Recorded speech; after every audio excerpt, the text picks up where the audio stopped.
Welcome to the Fishing Matters podcast. Some time ago we were very privileged to have Rasmus Gabrielsson to talk to us about salmon, and today I can introduce him as the CEO of North Canterbury Fish and Game.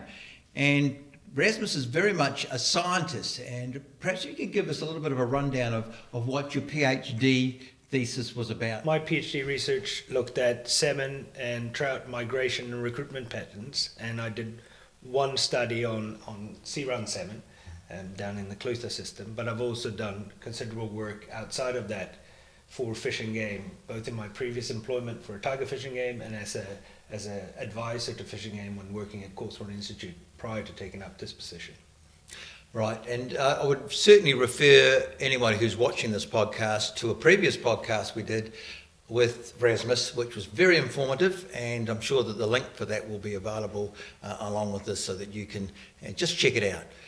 I see this year that we've had quite a major change in regard to salmon management as such, and I know that that's taken a few people by surprise because we seem to have been on this road of a lot of work with hatcheries, and now hatcheries seem to be out of favour. Could you perhaps give us a bit of an understanding as to why that came about? Sure, and first of all, thanks a lot, Malcolm, for having me on the podcast. This is part of our strategy to reach out to anglers and inform them about the decision that we've made here at North Canterbury Fish and Game around salmon management. And it is, like you say, quite a significant change of strategy and policy from having had a large focus on hatchery supplementation over the last few decades, particularly the last 10 years in North Canterbury, to now having made a new decision where we're actually focusing all of our efforts on restoring and promoting the wild fisheries and the habitats that they depend upon. As a part of that,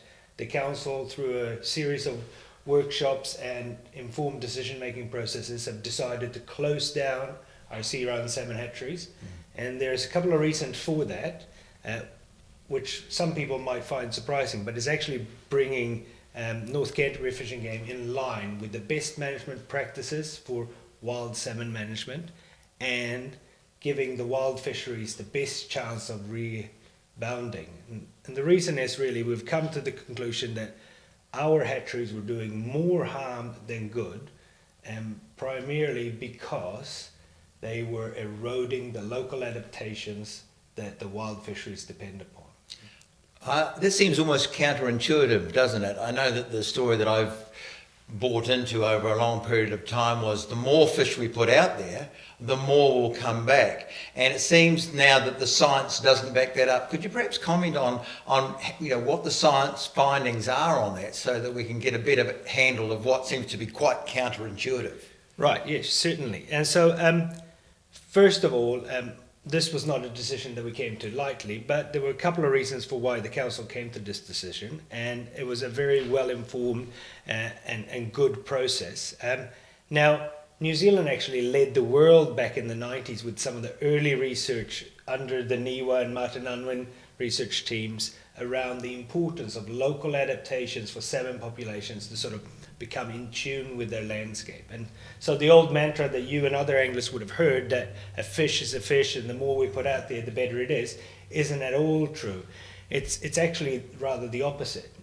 Whenever fish were introduced into New Zealand, they quite quickly, we know from research, evolved into separate locally adapted populations that were in tune with their habitats. And so salmon were brought here from the US and from the Sacramento system in particular, and they were mainly ocean type fish, full run fish. And now here they developed a variety of different strategies in different systems. So some of the systems in the Waimak, for instance, quite quickly evolved into a different type of animal, a stream type animal that spends a long time in freshwater before it to go into the ocean. And this was part of that research that Martin Unwin and NIWA and MEF did that really honed in on the importance of allowing animals to sort of locally adapt to their environment, to be in tune with the rivers, with the flows, with the habitats. And that's believed widely and all over the world, and some of these references in front of us here show that, to be a critical part of the resilience, the kind of thing that makes the engine run for wild populations. And so when we take hatchery fish, and in our case in North Canterbury in the last few years, most of the eggs were sourced from salmon farms, commercial salmon farms, which are totally different to wild fish. When we take those and mix them with wild populations, we are basically diluting all that specialization, and that can have a detrimental, destabilizing effect. You are eroding away what doesn't need to be eroded. Well, that's interesting because, of course, anecdotally, we understand that the fish have got smaller, and I know there's been some talk that they've become less vigorous, and this would be because the primary role of a salmon farm is to raise a high quality, almost broiler chicken style salmon, and we're taking those eggs, we're putting them into a different environment, and we're losing what's been naturally happening by the hardened, toughened type of species. Well, that's right. And I guess one of the other lessons learned from the 1990s Gleneriff big research programs was that hatchery fish quite quickly basically replace wild fish. And this happened particularly in the Gleneriff stream run, where they had a big trap, and they found that over time they were only able to increase the numbers returning by so much, but largely they basically did that at the expense of the wild fishery. The wild fish became replaced with hatchery returning fish, and basically once you pulled the plug on the hatchery fish, you're left with a very small wild fishery. Now, there's some really good studies from all over the world that show us that if we turn off that tap of supplementation of maladapted, wrong type of fish, the wild fish will respond reasonably well, and obviously it's the ocean conditions that will dictate how many fish we get back. But what we're wanting to do is to strengthen the gene pool, the breeders. And so the strategy that we've built in North Canterbury now through a workshop is that the council have decided to focus on wild fish management. We're going to re-stabilize the wild populations by allowing them to have the best quality gene pool to rebuild the populations, and we're going to minimize our harvest impacts into what we believe are sustainable levels. And by doing that, together with habitat protection and rehabilitation work, we're hoping to give the fish a chance to rebuild those locally vitally important resilient populations that can handle anything that nature throws at them. And I cannot stress enough how important this local adaptation is in the bigger picture. Anybody who's fished a lot, and I love my fishing, as you know, and I'm quite keen on both trout and salmon fishing and the habitats that they depend upon.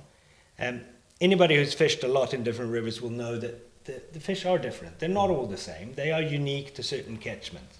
And they're that for a good reason. So if you think about putting hatchery fish out there, and you think that's a good thing, think about it if you were a merino farmer and you wanted to make the finest wool that you could for nice fine suits or some other wool product. You couldn't just put any old breeding rams over your fine priced merino ewes. That would be counterproductive. You would basically be getting the wrong micron size. Salmon fishery management is the same. We have to allow nature to sort of hone in on what's mostly suitable there and wrap the protections around that habitat and those fish populations. We need to let enough of them come up to the headwaters so that it is a balance between the carrying capacity and the productivity and the harvest rates. Now, hatcheries can work for sure, but they are very, very costly. And that was another reason for North Canterbury. It was basically economically unsustainable for the region to continue doing what we had been doing, and we weren't doing that particularly well. Yes, it's interesting because when I look at the way that the salmon fishery has panned out over the last few years, some of the best returns seem to be in the rivers that we haven't actually put hatcheries into. Most of you who've observed this will understand that places like the Huranui, the Waiau, even the Clarence, or across onto the west coast, for example, where there's been minimal interference or minimal releases of his hatcheries, we've actually got more sustainable populations and certainly a better return than what we've had so far. Now, in view of the understanding that now hatcheries are probably, well, you basically closed Glenariff, as I understand, not Glenariff. Montrose. Montrose, I got close. Montrose and Whiskey Creek, yeah. We're now in a situation where hatchery management from a North Canterbury Fish and Game point of view is very small. You've got a little bit happening at Isaac's. Can you tell me a bit about what's going on there and what you plan to do with the Isaac hatchery? Sure. So what we've done is we ran a workshop here. We had a bunch of experts come and talk to our governors, and they made a decision to close the sea-run salmon hatcheries in the headwaters of the Rukaya to strengthen the wild salmon run. But we've got one site here at Isaac's outside Christchurch where we have a hatchery facility. We need to upgrade that one and improve it, and we're hoping to start a collaborative partnership with the salmon farming industry, where we would like to have this mainly focused on trout and to some degree some salmon for put and take style urban stepping stone fisheries, which are really a first experience that we're hoping to be able to provide our city urban environment urban anglers with. So I guess that this provides them an opportunity to trial and familiarize themselves with the sport of fishing, and then we're hoping to get them out into the backcountry, into the lakes and rivers. And so what we're trying to do here at Isaac's is to develop over the next couple of years a really good quality hatchery that can provide that service to our region's anglers. And you know, we might do the odd release of sea-run salmon sometime for monitoring purposes in the future. But the philosophy of actually propping up these fisheries with large-scale releases of hundreds of thousands a year, that's a direction that we've stepped away from. Okay, so in that case, when we're talking about urban fisheries, you're thinking about something, the likes of the groins, for example, That's which right. I understand we haven't had quite so many releases in there, but one only has to look at take a kid fishing day to realise that there's incredible interest in people wanting to get into fishery. And I would love to see, you know, as a business owner in the fishing industry, it's great for me to see people being educated into the respect for fish and the understanding of what it's about. And so fishing games really are getting themselves positioned for more of that. Yes, we are. So we are trying to develop a mechanism and a policy that allows us to, I guess, find a pathway for people who live in the urban areas, who hadn't got a lot of experience around fishing, to test the sport, something that's not too far away, and get familiarized with it, and then see that as a way of getting them in to maybe go to visit Lake Coleridge, Lake Sumner, Lake Pearson up the Waimak Lakes, and or some of the large braided rivers, and go on a family camping trip for a 3-day weekend. But this is kind of the first experience, and so we were wanting to kind of long-term build a number of small opportunities throughout the year rather than just a 1 or 2 off mega event.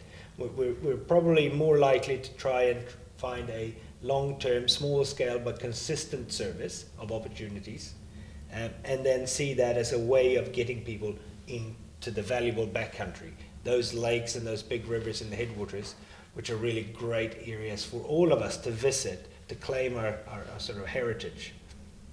Now, I see there's been some rule changes that have come through this year, and I know that we would have loved to have perhaps done a podcast like this a little earlier just to discuss those.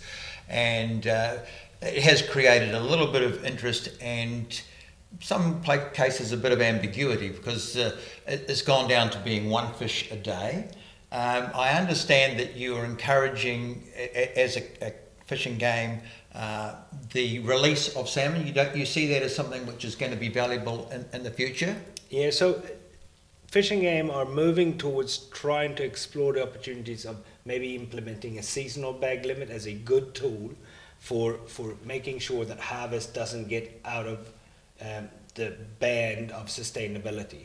And the philosophy right now is to have a 1-day bag limit, 1 fish a day. The reality is that most people fishing for salmon will only ever catch 0 or 1 fish. There is a handful, a smaller number of expert anglers who consistently catch good numbers of fish. And so what we are thinking about long term is that if we can move towards a seasonal bag limit, you can get everybody a good opportunity to harvest what they want, where they want it, and you don't have to have things like early season and late season closures. You can balance the total harvest in another way. So that would be a good step forward. We're applying to have that rule as an option now.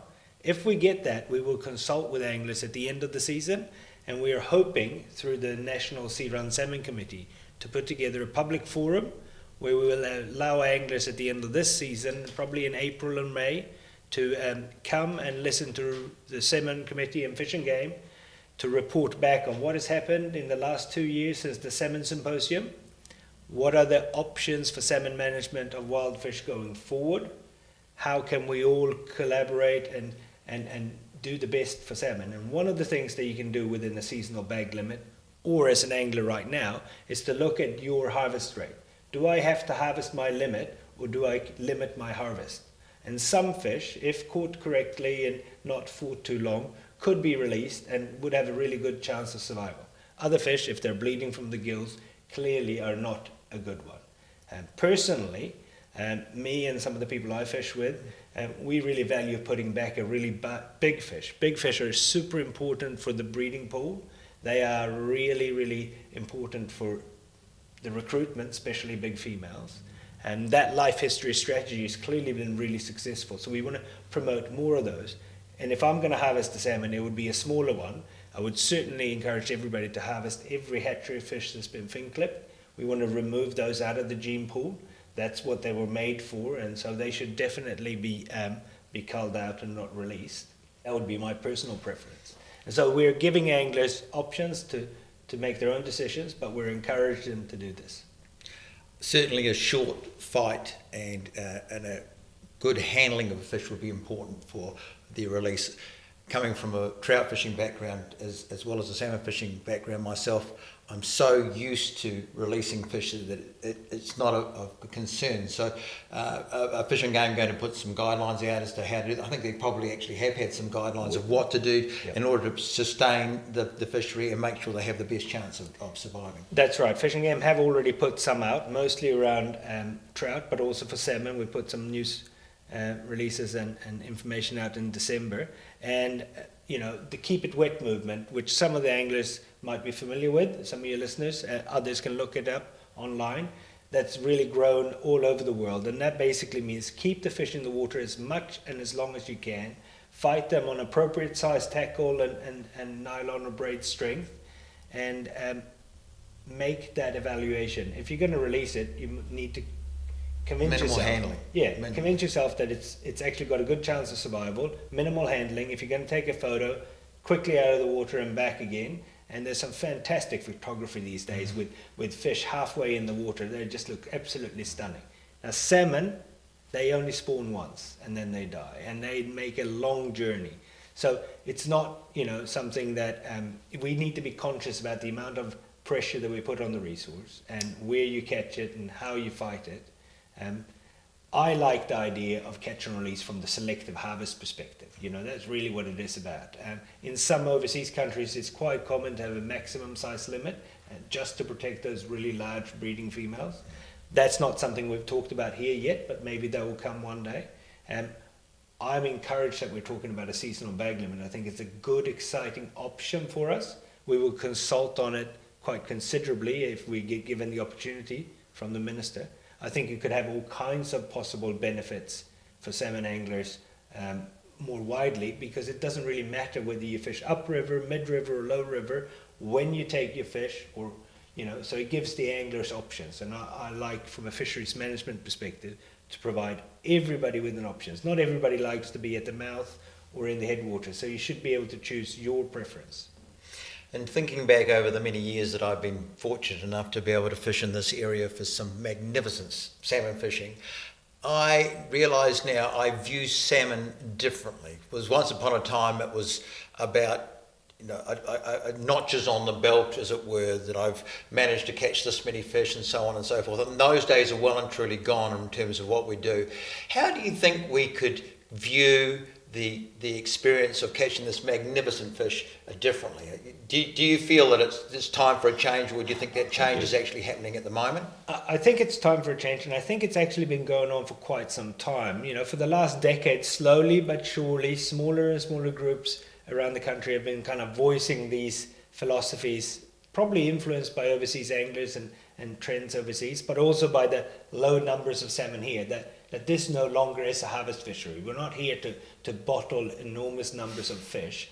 The salmon fishing experience is worth so much more than the food value. It's almost like they're too valuable to only be caught and eaten in large numbers. You know, they really are a trophy experience, and I think that's an important part of anglers' responsibility to protecting salmon, is to think long and hard about how we value the experience. You know, we want it to be here for a long time, not just a good time, and we want our kids to value the rivers and the fisheries that they provide for us, so we can look after them. And make no mistake, these rivers and these fisheries, including the headwaters, are under constant pressure from all kinds of developmental or commercial interests. And it's a constant battle to provide these networks of safe havens for them. So, you know, we really got to put a lot of effort into habitat protection and restoration where we can, to build that wide network of possible sites where the whole East Coast sea-run salmon fishery can be sustained by. In looking at the things that our great resource, the people who love salmon, can do, what sort of plans have we got for the future that can involve our stakeholders to get involved, and what sort of things are being done at the moment in order to be able to enhance the fishery where we possibly can? So we're focusing a lot of our effort around habitat protection and identifying valuable habitats, and we have just initiated a sort of collaboration with the New Zealand Salmon Anglers Association, where we, together with Fish and Game, the salmon anglers and some landowners, are exploring a potential way of moving away from hatchery volunteer assistance support work towards habitat support work. And right now at Gleneriff, we've just fenced off a large area. We've invested $10,000 of our money into fencing, and this has been matched by the landowner. They've set land and buffer strips aside, and we actually even had some of the local school kids raise a couple of $100 towards this project, which is a fantastic little story we'll be putting out over the next couple of weeks and months around this habitat protection work. And we really want to work with volunteers like the Salmon Anglers Association and other interest parties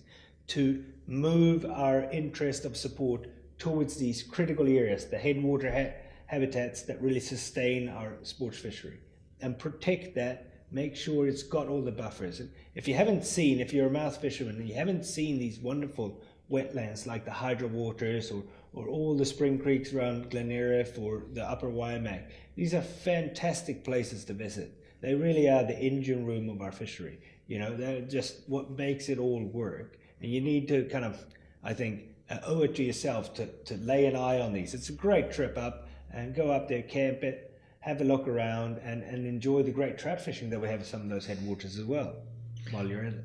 Well, before that, in the change of the way we work with resources in this fishery management for salmon, that we're looking a lot more towards habitat reclaiming and perhaps work on the wild fishery. So rather than us basically pouring resources into what was the hatchery release program, there is now going to be a lot more resources placed into maintaining at least the bit we can control, which is of course what happens on land rather than what's at sea. So could you just give us an idea of some of the things that you are planning to do at this stage? Yep, so one of the key things that we want to do in our new salmon management strategy is to identify and protect the key valuable habitats. That's not just the spawning and rearing habitats in the headwaters, but also those key areas along the way out as the smolt from these spawning areas move out to the sea. Now, they've got a number of challenges along the way. There's fish screens, which we really need Environment Canterbury and the irrigating community to lift their compliance around. We know that the fish screens are not working to the level that we want them to work. We are actively engaging with the industry and the regulators to try and lift that benchmark and modernize the guidelines and the outputs and to measure the problems that we have. And this is a really important thing, especially in Canterbury with so much water is being taken for irrigation. We need better protection for these really valuable backwater habitats. There's lots of interest in development around the margins of big braided rivers. However, what might look like just scrubby little ponds and wetland left areas to somebody is actually a really valuable habitat, especially in flood conditions. The connection there between the riparian zone and the main river. This is where fish get out of harm's way when when a big flood comes. That's really important to maintain that our rivers just don't become sort of main highways. They have to have a living connection. So we need more protection there.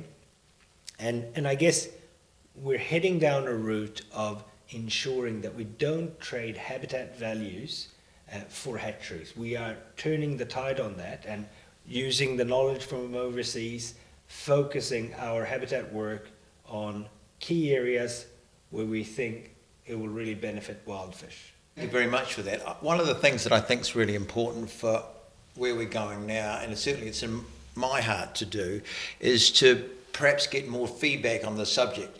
For many of you, it's been a bit of a surprise that we've come to this place where salmon regulations have changed so dramatically, and the sense of having to perhaps go down to a bag limit of 4 or whatever it might be for a whole season can be a little bit daunting and intimidating. But what we want to do is look for your feedback for what we're doing here. So I would encourage you to write on whatever pages that you see this on. I would very much like to get Rasmus back and have a conversation when we see some of your concerns. I believe that we are much stronger when we all band together, when everybody who is involved in this fishery, everybody who's a stakeholder who has an interest, is well informed and understands what's going on. So I would very much like to see some questions and some comments that we can bring to Rasmus again, if you're happy to discuss it.